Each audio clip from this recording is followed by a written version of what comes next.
অনেকেই আমরা বলি জব করছি বছর বছর, কিন্তু কোনো ফল পাচ্ছি না। মালা ঘোরাচ্ছি, নাম নিচ্ছি, কিন্তু জীবন বদলাচ্ছে না। মন শান্ত হয় না, উল্টে চিন্তা বাড়ে। চলুন আজকের ভিডিওতে আমরা জানব জপে কেন ফল আসছে না, কোন ভুলগুলির জন্য জপের শক্তি নষ্ট হয়ে যাচ্ছে, এবং ঠাকুর শ্রী রামকৃষ্ণদেব ও মা সারদা দেবী বাণী দেখব। কিভাবে জপকে এমনভাবে করব যে ফল অবশ্যই আসবে।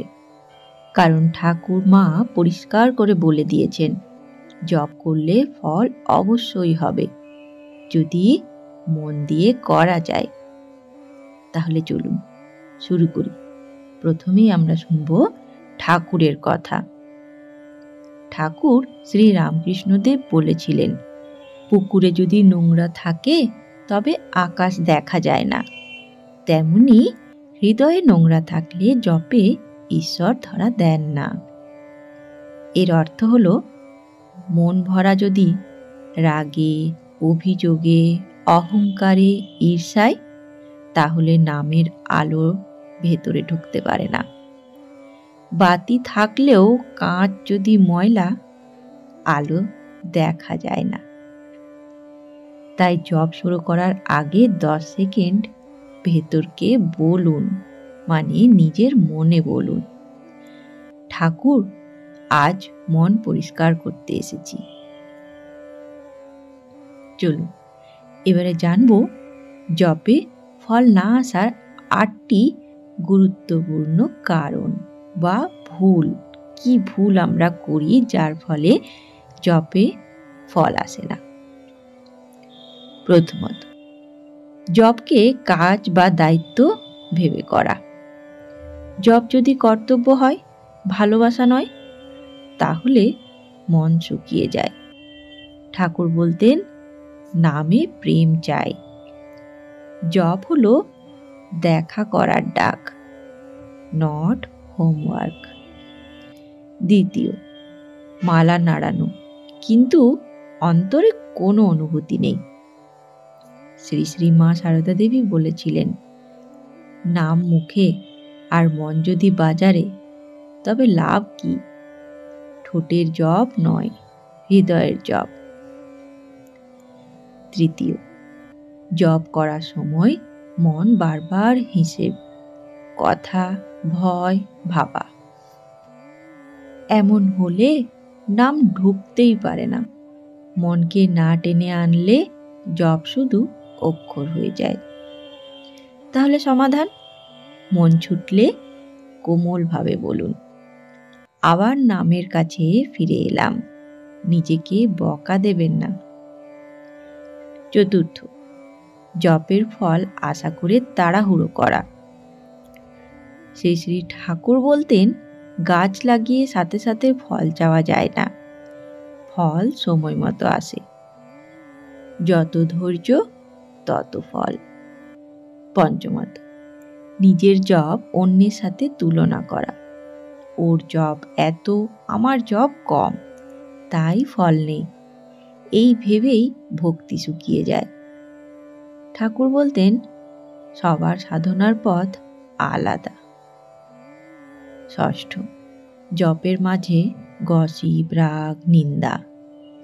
শ্রীমা বলতেন, মুখে নাম আর মনে নিন্দা, এতে নামের শক্তি থাকে না। নিন্দা মনকে অন্ধ করে, জপের আলো ঢোকে না। সপ্তম, প্রতিদিন সময়, জায়গা পরিবর্তন করা। আজ সকাল, কাল রাত, কখনো বসে, কখনো দাঁড়িয়ে, এতে মন গভীর হয় না। অষ্টম, জপের আগে মনকে প্রস্তুত না করা। হঠাৎ মালা হাতে নিলে মন টেনে আনা কঠিন।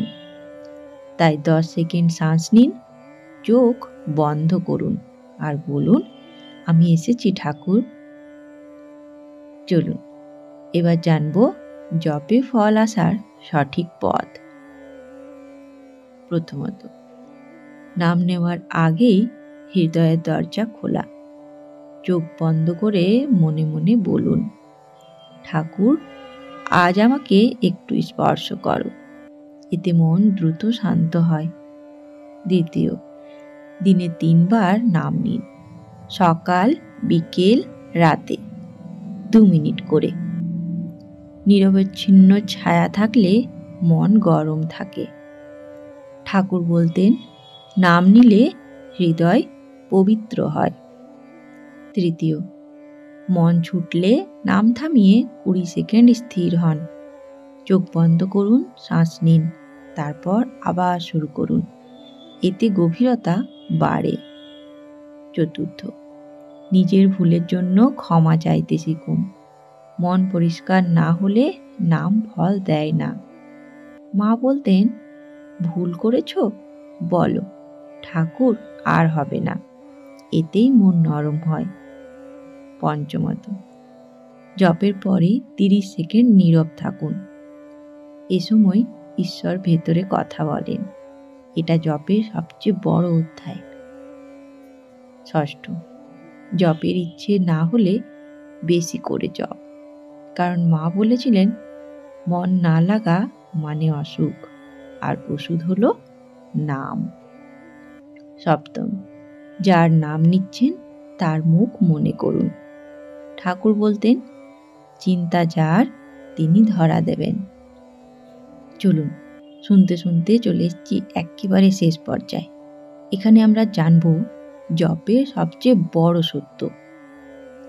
জপে ফল না আসার সবচেয়ে বড় কারণ, আমরা নাম নিই কিন্তু নিজেকে নামের হাতে দিই না।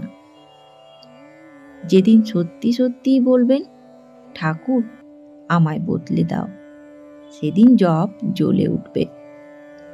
শ্রীমা বলেছিলেন, একদিন তুমি বলবে, জপই আমাকে বাঁচিয়ে রেখেছে।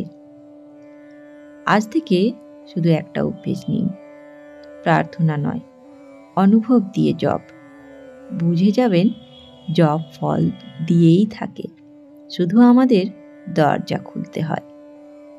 সবশেষে একটাই কথা, যে নাম ডাকে তার কাছে কি কখনো খালি হাতে ফিরে যেতে হয়?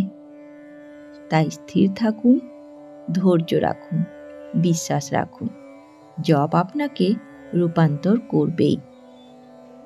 ধন্যবাদ। আজকের এই ভিডিওটি যদি ভালো লেগে থাকে তাহলে অবশ্যই ভিডিওটিকে লাইক, শেয়ার ও চ্যানেলটিকে সাবস্ক্রাইব করার অনুরোধ রইল, যাতে ঠাকুর, মা ও স্বামীজির বাণী সবার প্রথমে আপনার কাছে পৌঁছে যায়। ভালো থাকবেন। জয় ঠাকুর, জয় মা, জয় স্বামীজি।